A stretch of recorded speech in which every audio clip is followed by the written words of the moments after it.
Welcome to our channel. இன்றைக்கி நம்ம பார்க்க போகிற டாபிக் எதை பற்றினா, கடக ராசிக்கு இந்த வருட குரு பயிற்சி எப்படி இருக்க போகிறது என்பதை பற்றி தான் இந்த காணொளியில் நாம் முழுமையாக பார்க்க போகிறோம். நீங்கள் நம்ம சேனலை ஃபஸ்ட் டைம் பார்க்குறவங்களா இருந்தால் சேனலை சப்ஸ்கிரைப் பண்ணிக்கோங்க. கூடவே பக்கத்தில் இருக்க பெல் பட்டனையும் கிளிக் பண்ணிக்கோங்க. அப்போ தான் நான் போடுற வீடியோ உங்களுக்கு உடனுக்குடன் அப்டேட் ஆகும். வாங்க நண்பர்களே, வீடியோக்குள்ளே போகலாம். கடக ராசிக்கு அஷ்டம சனி நடைபெற்று கொண்டிருக்கிறது. சுப தசை நடக்கும் வெகு சிலரை தவிர பலர் சொல்ல முடியாத கஷ்டங்களை அனுபவித்து கொண்டிருக்கிறார்கள். 11 குரு ரிஷபத்திற்கு வருவது ஓரளவு கெடுபலன் குறைய வாய்ப்பிருக்கிறது. ராசிக்கு 3, 5, 7ஆம் இடத்தை குரு பார்வையிடுகிறார். புனர்பூசம், பூச நட்சத்திரக்காரர்களுக்கு ஏற்பட்டு வந்த தடை தாமதம் விலகி ஓரளவு நல்ல பலன் கிடைக்க ஆயில்ய நட்சத்திரக்காரர்களுக்கு கடுமையான நெருக்கடிகள் சூழக்கூடிய நேரம் நடைபெறுகிறது. கடகத்திற்கு 3ஆம் இடமான கன்னி, 5ஆம் இடமான விருச்சிகம், 7ஆம் இடமான மகரத்தை பார்க்கிறார். கடகத்திற்கு குரு 6, 9 குடையவன் என்பதால் பார்வை பலன் முழு நன்மை செய்ய இயலாதவர் ஆகிறார். 6ஆம் இடத்துக்குரிய நோய் எதிரி கடனை அளிப்பார். 9க்குரிய உயிர்காரகத்துவமான தந்தையின் இழப்பை கொடுத்து பாக்கியத்தை தடை செய்வார். உயிரிழப்பு அல்லது பொருள் இழப்பை தந்துவிடுவார். எதிர்பாராத விதமாக தாயாருக்கும் கண்டம் சிலருக்கு நடக்கும். பார்வையிடும் இடங்கள்: 3ஆம் இடம் இளைய சகோதரரை குறிக்கும் இடமான 3ஆம் இடத்தை பார்ப்பதால் சகோதர உறவு பாதிக்கப்படும் அல்லது சகோதர ஸ்தானம் பாதிப்படையும். இளைய சகோதரனின் கல்வி, உடல்நிலை பாதிப்படையும். சொத்துரிமை சம்பந்தப்பட்ட போராட்டம் அதிகரிக்கும். 3ஆம் இடமான செல்போன், 2 வீலர் பிரச்சனை வரும். கன்னி புதன் வீடாக இருப்பதால் டாக்குமெண்ட் சம்பந்தப்பட்ட பிரச்சனை ஏற்படும். கோர்ட், எஃப்ஐஆர் போன்ற வில்லங்க பிரச்சனைகளை ஜாதகரோ அல்லது சகோதரரோ சந்திப்பர். அவசரப்பட்ட முடிவுகளை எடுத்து அவதிப்படுவர். தனக்கு எல்லாம் தெரியும் என்கிற ஈகோவால் அவமானமும் இழப்பையும் சந்திப்பர்.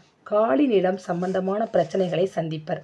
சீட்டு பிடித்தல், நகை அடமானம் போன்றவைகளால் மன உளைச்சல் ஏற்படும். இருக்கும் இடத்தை விட்டு வேறு இடம் செல்ல வேண்டிய நிலையே வரும். நில ராசி என்பதால் நிலம் சார்ந்த பிரச்சனை முடிவுக்கு வரும். சிலருக்கு பூர்வீக நிலத்தை விற்று அதன் மூலம் லாபம் கிடைக்கும். கடன் அடைபடக்கூடிய காலமாகவும் இருக்கும். கன்னியில் பாவ கிரகமான செவ்வாய் இருப்பதால் நில பிரச்சனை, இழப்பு ஏற்படும். திருமணமான பெண்களுக்கு கணவருடன் கருத்து வேறுபாடு ஏற்படும். குரு முழு சுபராக இருப்பதால் சங்கடம் தீர்ந்து நற்பலன் நடக்கும். ஜனன ஜாதகத்தில் செவ்வாயுடன் ராகு கேதுக்கள் கன்னியில் இருந்தால் திருமணம் தடை தாமதம் ஆகும். மனமுறிவு, திருமணம் ஏற்பாடாகி நின்று போகுதல், கோர்ட் படியேறுதல், அசிங்கம், அவமானத்தை அடைய நேரும். கோட்சார கேது கன்னியில் இருப்பதால் சிலருக்கு அடுத்து என்ன செய்வதென்று தெரியாத நிலைக்கு உள்ளாகி இருப்பர். இளைய சகோதரன் கடைசி சகோதரனை விட்டு கல்வி, வேலை அல்லது குடும்ப சூழலால் விலகி நிற்பது கெடுபலனை குறைத்து கொடுக்கும். தைரிய வீரியத்தை பலவீனப்படுத்தும். மந்தத்தன்மையை தரும். இடுப்பு, முதுகுத்தண்டு, குடல் சார்ந்த பிரச்சனை, கர்ப்பப்பை சார்ந்த பிரச்சனைகளை தரும். நல்ல விளைச்சல் உள்ள பூமி பாதிப்படையும். 6ஆம் இடத்து குரு கன்னி வீட்டை பார்த்தால் முதுகெலும்பு இல்லாத பேச்சால் கிடைக்க வேண்டியதும் கிடைக்காத நிலை ஏற்படும். தொலைத்தொடர்பு சாதனத்தில் கவனம் வையப்பா. தொலைவில் இருப்பவனால் தொல்லையே வருமப்பா. காஞ்சிபுரம் வரதராஜ பெருமாள் கோவில் சென்று 3 வகையான மலர்களால் முக்கால பூஜை செய்து வழிபட்டு வருவது தைரியத்தை கொடுத்து பிரச்சனைகளிலிருந்து மீண்டு வெற்றிகளை அடைய வழிவகை செய்யும். கோர்ட் படியேற வேண்டும் என்பதால் கோர்ட் வாசலில் இருக்கும் ஆதரவற்ற விதவை பெண்ணுக்கு நீதிமன்ற வழக்கிற்கு உதவி செய்தால் தீமை வராமல் தடுக்கலாம்.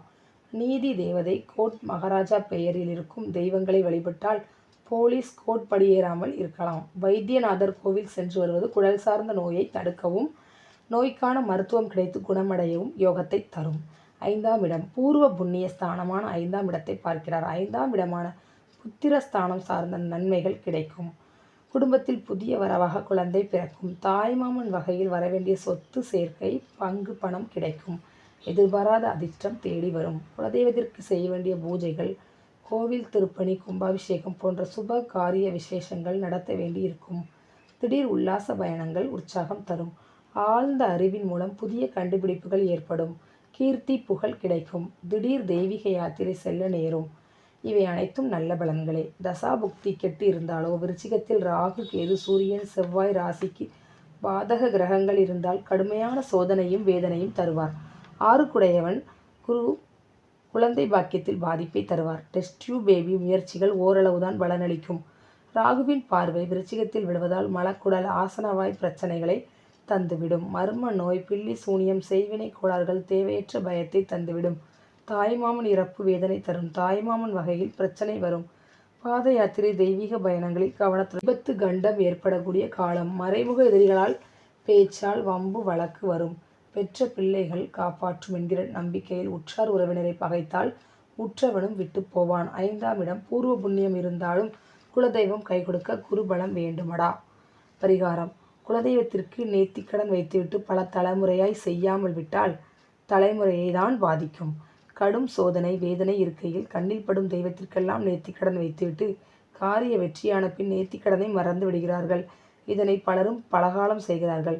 நேர்த்திக்கடனை செலுத்தாதவர்கள் நம்ம தெய்வம் நம்மை ஒன்றும் செய்யாது என்கிற வியாக்கியானம் பேசுகிறார்கள். கோவிலுக்கு சென்றால் நமக்கு பூசாரி பூ, எலுமிச்சம்பழம் தர வேண்டும் என எதிர்பார்க்கிறோம். அதனை நல்ல சகுனமாக கருதுகிறோம். ஆனால் நாம் கோவிலுக்கு வெறும் கையை வீசிக்கொண்டு போகலாமா? கோவிலுக்கு செல்லும் பொழுது பூ, பழம் வாங்கி செல்ல வேண்டும். மருத்துவமனையில் விபத்து பகுதிக்கு சென்று பாதிக்கப்பட்டவர்களுக்கு உதவி செய்வது பேராபத்துகளை தடுக்கும். விருச்சிகம் செவ்வாய் வீடு என்பதால் இரத்த தானம் கொடுப்பது விபத்து கண்டத்திலிருந்து தப்பிக்கலாம். 7ஆம் இடம். 7ஆம் இடமான மகரத்தை பார்ப்பதால் களத்திரம் ஏற்படக்கூடிய காலம். தடைபட்ட திருமணம், தாமத திருமணம் நடைபெறும் காலம். எதிர்பார்த்த வரன் அமையவில்லை என்றாலும் ஓரளவு திருப்தியான வரனாக பிரிந்திருந்த கணவன் மனைவி ஒன்று சேருவர். மனம் விட்டு பேசி மனக்கசப்பு நீக்கிக் கொள்வர். பிரிந்து எந்த லாபத்தையும் அடையவில்லை என்பதை புரிந்து கொண்டு சேரும் காலம் இது. குடும்ப வாழ்க்கையை வாழாதவர்களுடனான நட்பு நன்றாக வாழ்ந்து கொண்டு இருப்பவர்களையும் வாழவிடாது என்பதை புரிந்து கொள்வர். நண்பர்களுடன் ஏற்பட்ட மனக்கசப்பு நீங்கும் நேரம். நீண்ட நெடுங்காலமான நட்பானவர்களை சந்தித்து மகிழும் காலம் இது. சமூக அங்கீகாரம் கிடைக்கும். கௌரவம், பட்டம், பதவி, அந்தஸ்து, புகழ் பெறும் காலம். இழந்த சொத்துக்களை மீட்கும் காலமாக இந்த காலம் இருக்கும். கேதுவின் பார்வை மகரத்தை பார்ப்பதால் ஜாதகருக்கு எப்படி சொன்னால் புரியுமோ அப்படி புரிய வைப்பார். மகரத்தில் பாவ கிரகங்கள் இருந்தால் 6ஆம் இட குருவால் சந்தோஷமாக இருந்த தம்பதிகளுக்குள் பிரச்சனை ஏற்படும். திருமணம் ஏற்பாடாகி நின்று போகும். திருமணம் நடந்து பிரச்சனைகளை சந்திப்பர். உறவினரை பகைத்து வாழ்பவர்கள் தண்டனை அடையும் காலம். வாழ்நாளில் பல அதிர்ச்சிகளையும், நெருங்கிய உறவினர் மரணம் ஏற்படும். குறிப்பாக தாயின் தாய்மாமனுக்கு கண்டம் ஏற்படும். கடக லக்னக்காரர்களுக்கும் மகர ராசிக்காரர்களுக்கும் கடுமையான காலமாக இருக்கும். கடக ராசிக்காரர்கள் பெரும்பாலும் தாயாரால் வாழ்க்கையை கெடுத்து கொள்வர். தாயார் இல்லாதவரும் தாயாரை ஒதுக்கி வைப்பவரும் நல்ல வாழ்க்கை வாழ்வர். ஏற்றமிகு 7ஆம் அடுத்த எடுப்பில் நன்மையான களத்திரத்தை தந்துவிடும். ஏனோ கொடுத்ததும் கெடுத்து ஏண்டா திருமணம் செய்தோம்னு ஏங்கி ஏங்கி அள வைப்பார். ஏறாத படிக்கட்டு இல்லை, ஏறி பயனில்லையே. அடுத்தவரை ஏளனம் செய்தால் எல்லாம் ஏமாற்றம்தான். பரிகாரம்: குரு பலன் பெற குருவாயூர் கோயிலுக்கு சென்று தத்து குழந்தைக்கு தாமரைப்பூ அர்ச்சனை செய்யவும், குழந்தை பேருக்கிட்ட குழந்தை சாமியை வழிபடவும். பௌர்ணமி அன்று சந்திரனார் கோவில் சென்று சங்கல்பம் செய்யவும். அமாவாசை திருவண்ணாமலை தீபத்தையும், பௌர்ணமி திருப்பதி சந்திர தரிசனமும் கடக ராசிக்காரர்களுக்கு சகல சம்பத்து கிடைக்க செய்யும். முடியாதவர்களுக்கு கல்வி முயற்சிக்கு உதவினால் கடுமையான கஷ்டம் கூட கரைந்து போகும். தப்பான எண்ணம் கொண்டவர்களை நல்லவராக எண்ணி ஏமாற்றம் அடைவர். நல்லவர்களை அறிந்து தெரிந்து வாழ்ந்தால்தான் அகப்பட்டவனுக்கு அஷ்டமச்சனியால் அவதிப்படுபவர்கள் மீள முடியும். கன்னி மீனத்தில் பாவ கிரகம் இருப்பவர்களும் ராகு கேது புக்தி நடப்பவர்களும் சர்ப்ப சாந்தி பரிகாரம் செய்து கொள்வது நன்மை தரும். எதிலும் எச்சரிக்கையுடன் இருந்தால் கடகராசிக்காரர்கள் இந்த கஷ்ட காலத்தை எளிதாய் கடக்கலாம். கடகராசி என்பவர்களே, இந்த வருஷம் உங்களுக்கு கொஞ்சம் கஷ்டமான காலம்தான். அஷ்டமச்சனியால் கொஞ்சம் அவதிப்பட வேண்டியது இருந்தாலும் நான் சொல்கிற இந்த பரிகாரத்தை செஞ்சு பலன் பெற்றுக்கோங்க. ஓகே ஃப்ரெண்ட்ஸ், உங்களுக்கு இந்த வீடியோ பிடிச்சிருந்தா கண்டிப்பாக லைக் பண்ணுங்கள், ஷேர் பண்ணுங்கள், கமெண்ட் பண்ணுங்கள். Thank you friends.